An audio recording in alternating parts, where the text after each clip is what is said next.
Sous la haute présidence du colonel Maliki Diaw, président de l'organe parlementaire, le Conseil national de transition s'est réuni ce mardi 11 février 2023 en séance plénière dans la salle d'Ely Baba Sissoko du Centre international de conférence de Bamako CICB. À l'ordre du jour, l'adoption du projet de loi portant ratification de l'accord de prêt d'un montant de 45 milliards de francs CFA signé à Lomé, Togo, le 30 mars 2023 entre le gouvernement malien et la Banque ouest africaine de développement BOAD pour le financement partiel du programme d'appurement de la dette des fournisseurs stratégiques de l'énergie du Mali EDM SA. Écoutons M. Lamine Sédou Traoré, ministre des Mines, de l'Énergie et de l'Eau, assurant l'intérim de son homologue de l'économie et des finances au micro de Siaka Kone. Parmi les causes majeures des coupures d'électricité figure en bonne place la panne sèche dans le groupe électrogène.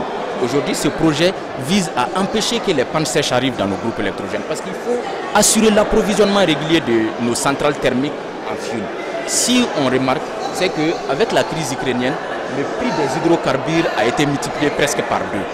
Ce qui fait que EDM a connu une certaine tension de trésorerie parce que la même quantité qu'on achetait à 1 million aujourd'hui, on l'achète à 2 millions. Et donc ça crée des difficultés.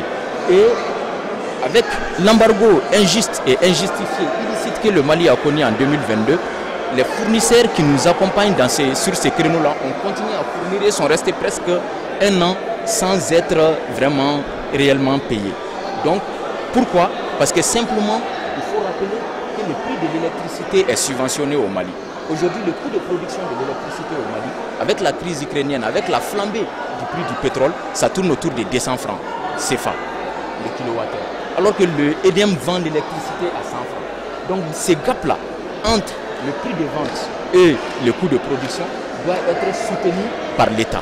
Et c'est dans ce cadre-là que les plus hautes autorités ont entrepris des démarches auprès de la Banque ouest africaine de développement pour avoir ce prêt, en tout cas pour avoir vraiment cet accord avec la BOAD pour pouvoir financer les fournisseurs stratégiques de l'EDM. Par fournisseurs stratégiques, nous entendons les fournisseurs qui interviennent dans la production de l'électricité.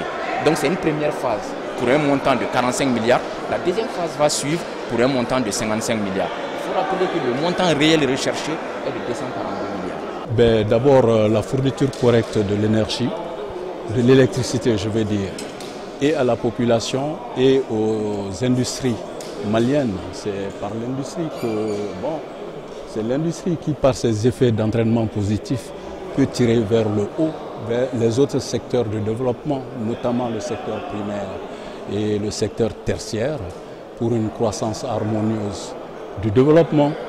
Voilà.